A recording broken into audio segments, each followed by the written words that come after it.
Baik ya semuanya, Assalamualaikum warahmatullahi wabarakatuh.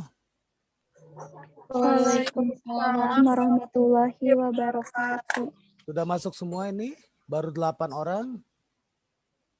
Yang lain pada kemana? Yang lain udah tahu belum? Maaf ya tadi saya nggak tahu nih.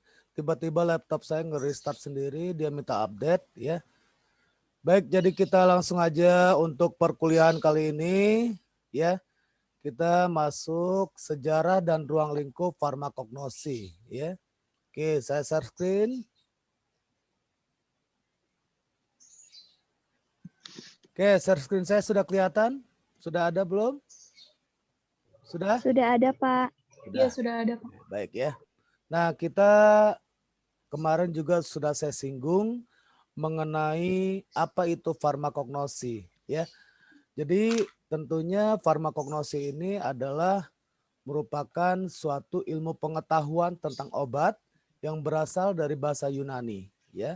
Kita lihat di sini farmakon itu berarti obat dan gignosko itu adalah ilmu pengetahuan ya. Jadi ilmu pengetahuan tentang obat.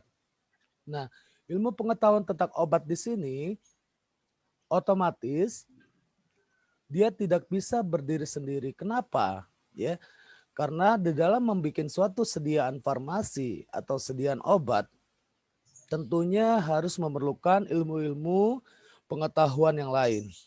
Nah, ini seperti dijelaskan oleh Charles Sattler, ini tahun 1815. Ini bukunya Analecta Pharmacognostica. Ya, sekarang kita lihat apa saja ruang lingkup farmakognosi, ya. Oke. Nah, tentunya ruang lingkup farmakognosi di sini sangat erat hubungannya dengan ilmu botani, ya, dan juga ilmu-ilmu kimia dari tanaman. Jadi ilmu-ilmu kimia dari tanaman biasanya nanti didapat juga ilmu kimia dari tanaman ini di fitokimia, ya. Kalau seandainya ilmu kimianya yaitu adalah kimia organik.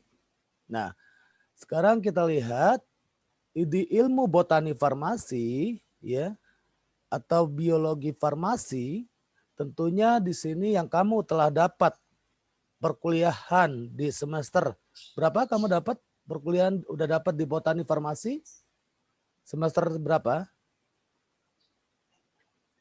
Kamu Belum ada, Pak. Belum ada, Pak. belum biologi farmasi?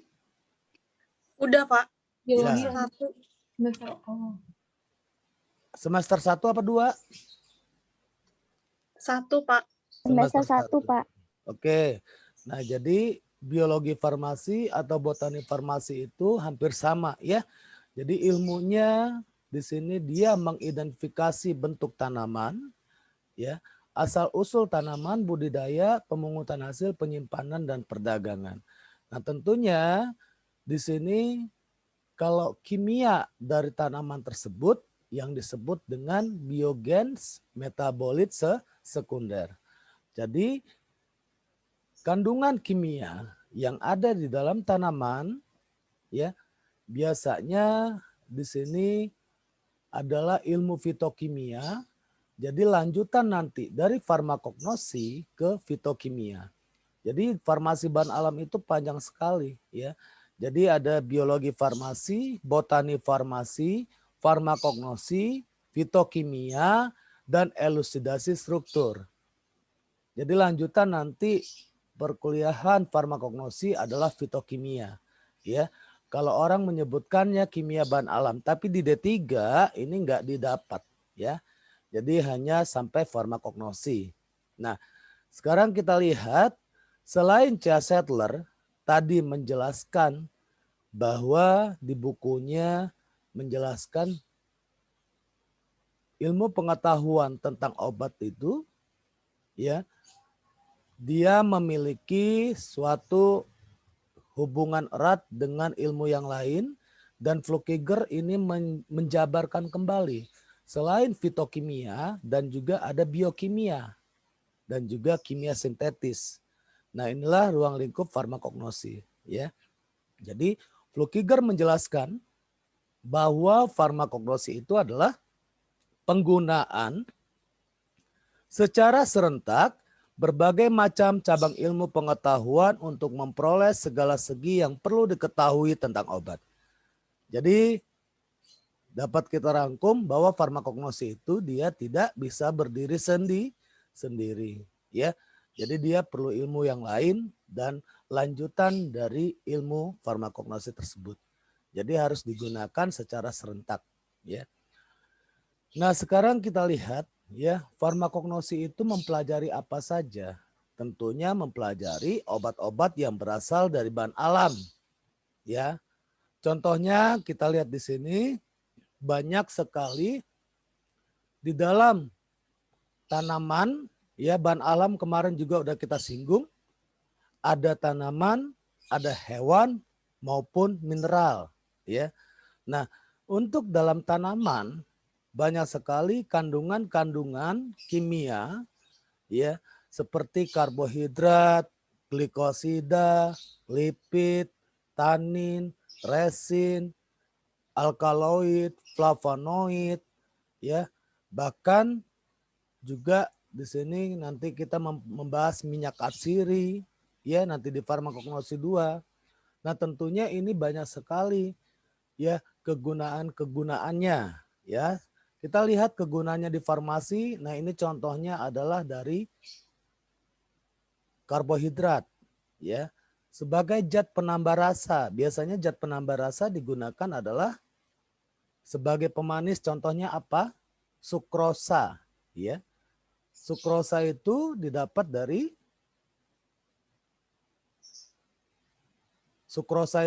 dari gula tebu, ya.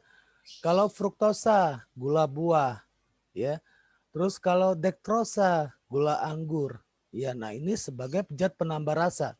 Ya, banyak kan sekarang ya di dalam sediaan-sediaan farmasi, tentunya untuk sediaan sirup untuk anak-anak banyak sekali digunakan, ya, obat sirup rasa anggur, ya, obat sirup untuk anak rasa buah, ya, dalam bentuk vitamin. Dan juga selain zat penambah rasa sebagai pemanis, ya, dan juga dia sebagai untuk pensuspensi, ya. Pensuspensi ini adalah dia bersifat suspending agent. Berarti dia dapat terdispersi sempurna di dalam pendispersinya, ya. Biasanya pensuspensi ini digunakan termasuk ke dalam golongan karbohidrat. Apa contohnya? Sebagai pensuspensi, ya. Gom Arab, Tragakan, ya. Terus juga di sini juga kegunaannya sebagai pensuspensi. Selain gom Arab, Tragakan, juga ada natrium alginat. Nanti kita bahas di materi karbohidrat, ya. Dan juga dia sebagai disintegran, sebagai penghancur, dan juga bisa digunakan sebagai media penyaring. Nah, inilah kegunaannya, ya. Banyak sekali kegunaan-kegunaan ilmu farmakognosi di sini, ya, untuk digunakan dalam farmasi. Nah, sekarang kita lihat tentunya kegunaan-kegunaan atau manfaat dari bahan alam yang dibikin dalam sediaan farmasi harus memiliki pedoman, tentunya standar mutu. Persyaratan mutunya apa? Tentunya Materia Medika Indonesia, atau orang menyebut disingkat oleh MMI, Materia Medika Indonesia. Nah, kita lihat sejarah Materia Medika Indonesia, ya. Jadi semuanya harus berpedoman kepada Materia Medika Indonesia. Nah, sejarahnya kenapa kok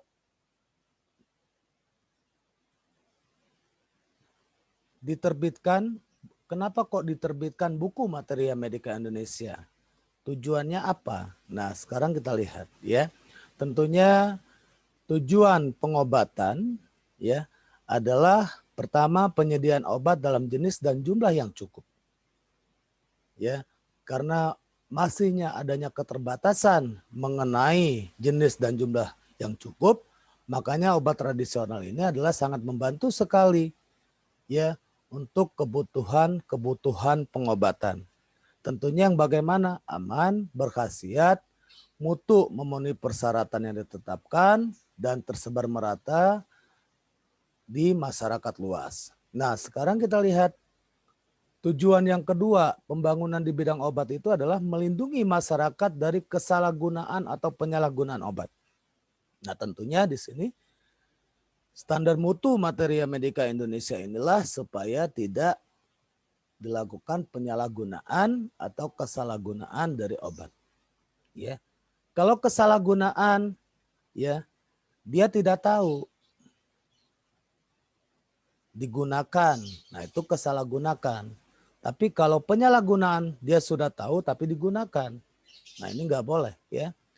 Terus selanjutnya pembangunan di bidang obat itu dilaksanakan juga untuk menunjang pembangunan di bidang ekonomi, kemandirian di bidang obat, ya. Nah, jadi karena pemerintah pembangunan di bidang obat ini dengan tujuan penyediaan untuk melindungi dan juga untuk menunjang pembangunan di bidang ekonomi, makanya sebelum adanya persyaratan baku, jadi makanya pemerintah di sini membuat suatu buku Materia Medika Indonesia. Nah, sekarang kita lihat apa saja sih keunggulan dari obat tradisional, ya. Pertama, kita lihat obat tradisional dapat diperoleh tanpa resep dokter. Ya. Nah, ini ya. Terus yang kedua, obat tradisional bisa diramu sendiri dan bahan baku obat tradisional tidak perlu diimpor karena banyak sekali melimpah kekayaan di kita di Indonesia. Dan juga di sini tanaman obat dapat ditanam di pekarangan sendiri. Ya.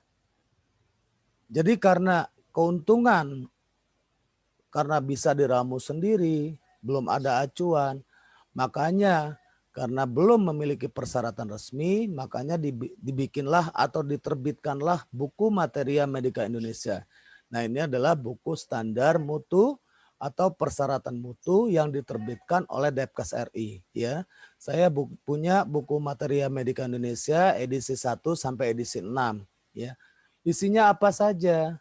Ya, pertama nama daerah, gambar mikroskopis, serbuk, simplisia, bahkan persyaratan kadar, ya, kandungannya apa. Jadi ada berapa macam buku yang telah diterbitkan, ya, ada 6 Materia Medika Indonesia yang telah diterbitkan. Nah, ini ya.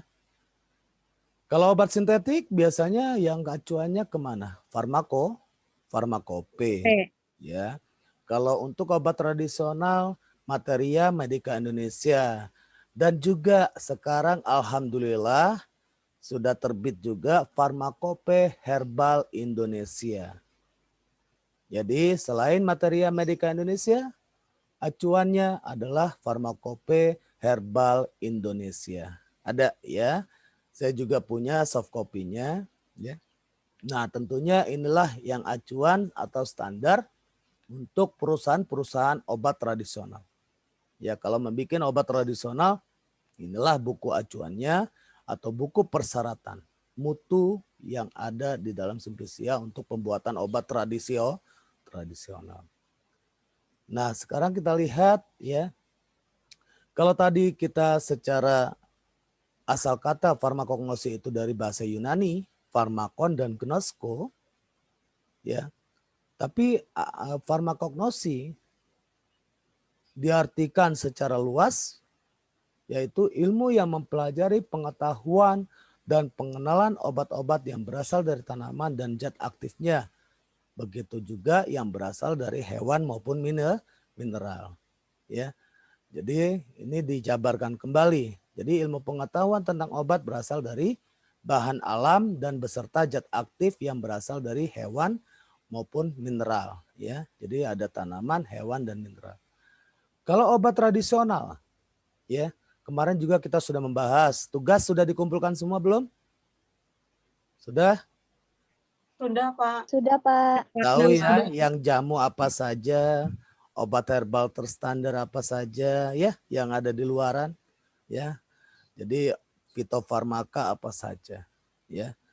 Jadi kamu biar lebih paham dan bisa melihat, ya. Jadi selain obat sintetik, kita di orang farmasi, kita juga harus paham obat tradisional, ya. Jadi obat tradisional itu ada jamu, obat herbal terstandar, dan fitofarmaka. Nah, obat tradisional kemarin juga sudah saya singgung bahwa obat tradisional itu berasal dari bahan alam atau campuran dari bahan-bahan alam yang belum memiliki data klinis yang berdasarkan pengalaman. Jadi ini adalah ilmunya temurun dari nenek moyang. Ya, nah ini juga yang disebut dengan, kalau dulu obat tradisional ini sama dengan jamu, tapi sekarang sudah berbeda. Obat tradisional sekarang sudah dilakukan uji preklinis maupun uji klinis. Ya. Oke, sekarang kita lanjutkan definisi yang selanjutnya adalah simplicia. Nah, kemarin juga saya sudah menjelaskan ya apa itu simplicia ya. Simplicia itu bahan alam yang digunakan sebagai obat yang belum mengalami pengolahan apapun juga. Jadi yang belum mengalami pengolahan apapun juga itu apa? Ya. Jadi simplicia ada simplicia basah dan juga simplicia kering. Kalau belum mengalami pengolahan apapun juga disebut dengan simplicia basah, kecuali dinyatakan lain berupa bahan yang telah dikeringkan. Jadi bahan yang telah dikeringkan yang disebut dengan simplicia kering. Ya. Nah, itu pengertian dari simplicia. Nah, kalau simplicia nabati itu berasal dari tumbuhan, hewani berasal dari hewan, mineral. Nah, ini ya. Jadi simplicia nabati, simplicia hewani yang berasal dari hewan, simplicia mineral yang berasal dari mineral. Atau kamu pernah membaca yang disebut dengan pelikan, ya. Pelikan. Ya. Simplicia mineral ini yang disebut dengan pelikan. Jadi kalau kamu pernah baca pelikan, ini adalah simplicia mineral. Ya, kalau pernah baca di literatur-literatur yang lain, ya. Jadi kalau tumbuhan itu nabati, hewani itu adalah berasal dari hewan, dan mineral itu yaitu berarti simplicia pelikan, ya. Jadi nanti kalau seandainya kamu baca di literatur, ya, jadi itu sinonimnya. Nah, sekarang kita lihat bagaimana tata cara pemberian nama di dalam simplicia. Nah, tentunya kita lihat di sini, ya, nanti kamu praktikum. Yang pertama sekali yang harus kita pahami tata nama di dalam simplicia, yang pertama adalah nama genus dan nama spesies. Ya, kita lihat di sini. Cinchona. Ini adalah nama genus. Succirubra adalah nama spesies.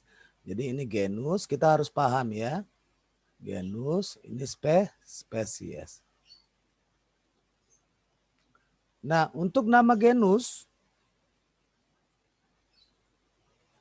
kalau yang kita ambil hanya satu genus, ya, untuk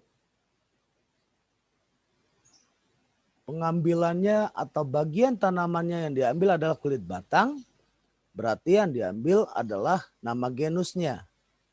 Jadi Cinchona cortex. Nah, ini cara penulisannya. Ya, penulisan atau pemberian tata nama. Ya. Nah, untuk yang kalau diambil nama dari spesies, nah ini genus, ini spesies. Ya, sudah belajar ya di biologi farmasi ya. Nah, berarti ini adalah Belladonna folium. Ya. Nah, ini ya.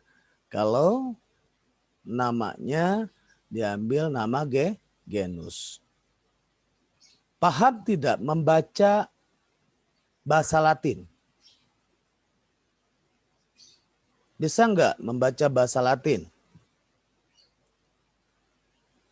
Coba salah satu orang membaca, ini bacanya apa? Halo? Halo. Ya, Pak. Coba Ega, baca Ega. Ini kameranya udah belum sih? Nah, Dah, coba baca. itu Shincona Suciro berapa? Nah, salah. Ya. Gimana? Ya. Sincona Susirubra. Sincona. Ya, bukan cincona. Sincona. Ya, Pak. Ya. Sincona. Sincona Susirubra. Ya. Oke. Ya.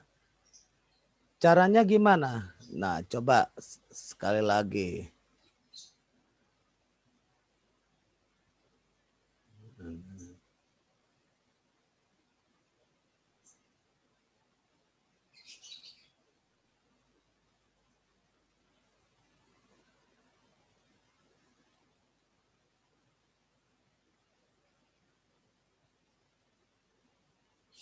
Ya. Coba baca. Harus di garis bawah ya kalau ditulis tangan ya. Kalau diketik harus dimiringin. Ini nama genus, ini nama spesies. Coba baca. Siapa yang bisa baca? Sok. Capsicum flores. Siapa? Dea, coba baca Dea. Capsicum fluorescens, Pak. Capsicum fluorescens. Betul ya. Jadi bacanya bukan capsicum. Salah. Ya, capsicum. Jadi bacanya kalau bahasa Latin ya.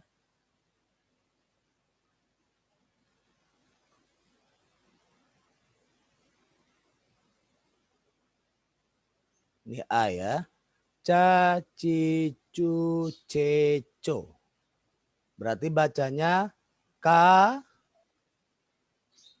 siku, seko. Iya. Itu ya. Nah, ini rumusnya kalau baca bahasa Latin. Ca, ci, cu, ce, co. Berarti ka, siku, se, seko. Ya. Kasih. Sin. Ya. Sin, ko, co kan? Sin, ko. Ya, sin, kona. Si, susi. Ci jadi si. Susi, rubra. Paham baca bahasa Latin, Ega? Ya, Pak. Ya, jangan salah lagi ya. Ya, harus bisa. Siap. Ya, nanti kamu main-main ke kebun raya, kamu baca. Ya. Jadi Ya, jangan Pak. bacanya nanti yang benar ya. Oke, ya. Oke. Nah, ini untuk penamaan genus dan spesies. Kita lanjut ya. Penamaan untuk Oke. Nah, ini Sincona susirubra itu adalah kulit batang kina ya, ini tanamannya. Nah, Atropa belladonna ini adalah daun, ini Atropa belladonna ya, belladonna folium berarti daun belladonna atau daun Atropa belladon ya, atau belladon folium. Ya, biasanya digunakan ini belladon ini adalah untuk orang yang mengalami sakit pada saluran pencernaan ya. Oke, nah bagaimana kalau untuk nama Oleum? Nah, ini Oleum ya. Amylum, Oleum atau vaksin maupun serum, penamaannya bagaimana? Ya tentunya kalau diambil dari nama genus berarti Oleum ricini. Oke. Ya. Nah, Oleum apa yang kamu ketahui selain Oleum ricini? Ricini itu adalah asal katanya dari nih Ricinus communis. Diambilnya adalah nama genusnya. Oleum apa lagi yang kamu ketahui? Oleum citrus. Oleum citrus. Ya, Oleum Citrus. Citrus ini dari mana? Ini apanya diambil? Genus ya. Genusnya juga ya, ada citri Terus ya. Sitri. Citri ya genusnya.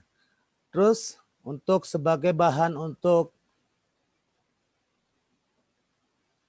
pembuat supos, apa bahan dasarnya? Ada yang tahu? Oleum kakao. Kakao. Oleum kakao. Itu nama apanya diambil kakao? Spesies. Spesies, betul. Asal katanya dari mana spesies itunya namanya? Kakao itu?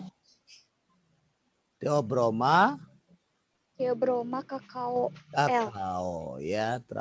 Theobroma kakao ya. Jadi Theobroma kakao. Jadi Theobroma kakao ini apa? Ini adalah coklat ya. Nah, Theobroma ini adalah nama genus, kakao adalah nama spesies. Yes. Ya, jadi Oleum kakao ya. Jadi bukan Oleum cacao ya, Oleum kakao ya Ega ya. Ega lagi. Iya, Pak. Oke, ya. Oke. Nah, itu untuk penulisan Oleum. Ya, sekarang kita lihat Amylum maidis. Ini diambil dari nama spesies mais. Mais ini jagung ya. Zea adalah genus, mais adalah spesies. Jadi Amylum maidis. Ya. Oke. Untuk Amylum tahu apa bahasa Indonesianya? Tepung. Pati. Pati. Ya. Ini pati jagung. Ya. Pati beras apa? Ayo, Amylum oryzae. Amylum oryzae. Ya, betul ya. Jadi asal katanya dari spesiesnya adalah Oryza Sativa. Sativa. Ya. Oryza berarti Amylum oryzae. Nanti ini praktikum kita. Ya, Amylum. Ya. Jadi diambil berarti Amylum oryza. Oh, penulisannya tata namanya begitu ya. Kalau di farmakognosi ya. Jadi ini adalah pati beras ya. Ini pati jagung, pati kentang. Amylum solani. Amylum solani. Asal katanya spesiesnya namanya apa? Solanum Tuberosum. Tuberosum. Oke, good. Ya, Solanum tuberosum. Ya. Oke. Ya, paham ya cara penulisan atau tata nama. Waduh, 10 menit lagi ya waktunya. Ada kuliah apa? Manajemen farmasi, Pak. Manajemen farmasi, Pak. Oh, yang aja Pak Afkori. Pak Afkori. suka terlambat tidak, Pak Afkori? Tidak, Pak. Oh, on time. Oh, tumben ya. Tumben saya bilang. Oke, kita lanjut ya. Oke, mudah-mudahan ya sedikit lagi kok ya. Syarat baku kita lihat di sini harus. Jadi tentunya ya harus sesuai dengan persyaratan yang berlaku ini untuk keperluan pembuatan atau untuk pengobatan ya. Kalau untuk keperluan lain-lain jangan. Ya, masa kamu pingin masak misalnya kurkuma santorija atau kurkuma domestika kunyit. Berapa nih yang kegunaannya untuk dimasak? Berapa? Itu salah ya. Jadi kegunaannya syarat baku adalah untuk khusus pengobatan. Ya, tidak berlaku untuk keperluan yang lain. Terus yang selanjutnya untuk persyaratan yang selanjutnya yaitu kemurnian simplicia. Nah, ini simplicia itu harus betul-betul murni dari bahan-bahan asing yang tidak berbahaya. Ya. Jadi tidak boleh adanya bahan organik asing. Ya. Terus pengawetan, di sini kita lihat biasanya simplicia banyak sendiri diawetkan, ya. Nah, kamu mau tahu tanaman-tanaman yang ada di kebun raya itu sudah beribu-ribu tahun. Ya, itu masih ada sampel pengawetan seperti kayak kulit batang, ya. Jadi kalau kamu main ke Herbarium Bogoriense, biasanya kulit batang diawetkan, dari daun diawetkan, itu adalah koleksi dari tanaman-tanaman yang ada di dalam kebun raya. Semua ada. Ya. Jadi biasanya pengawetan itu digunakan adalah pengawet bahan yang mudah menguap, ya, dan juga tidak meninggalkan sisa. Apa? Bisa kloroform, bisa karbon tetraklorida, ya. Jadi pengawetan biasanya untuk Simplicia digunakan adalah bahan yang mudah menguap, ya. Contohnya itu adalah kloroform dan karbon tetraklorida. Nah, untuk reaksi identifikasi, biasanya dalam melakukan identifikasi Simplicia yang dilihat adalah kemurniannya. Kemurniannya apa? Zat aktifnya apa? Dan bagaimana hasil dari mikrosublimasi? Ya, membentuk kristal. Kristalnya bagaimana? Nah, ini reaksi identifikasi. Ya, jadi nanti kita praktikumkan juga bagaimana cara kita mengidentifikasi pemeriksaan Simplicia secara kimia. Ya. Oke, selanjutnya persyaratan air. Ya. Persyaratan air yang digunakan, yang paling bagus digunakan untuk Simplicia adalah air suling atau aqua demineralisate atau aqua DM, ya orang suka menyebutnya. Penimbangan harus dilakukan secara seksama. Terus selanjutnya wadah yang digunakan harus wadah tertutup baik dan tertutup rapat. Yang tertutup baik itu harus melindungi zat asing dari udara dan tertutup rapat melindungi zat asing dari lengas. Ya, ini hewan-hewan lengas. Ya, hewan lengas ini adalah hewan-hewan pengerat. Ya. Terus dalam penyimpanan harus ditambahkan zat sebagai penyerap oksigen. Ya, jadi harus untuk higroskopisnya diperhatikan. Makanya coba kamu lihat. Siapa yang suka minum habatus sauda? Ada yang minum habatus sauda ada? Bapak saya suka minum, Pak. Oke. Nah, di botolnya bagaimana? Ada apa? Ada apa di botolnya? Ada kayak pengawet gitu, Pak. Yang Pengawet itu putih-putih. apa itu? Itu bukan pengawet. Nah, itu adalah silika. Silika, iya silika aja. Jadi silika itu untuk apa fungsinya?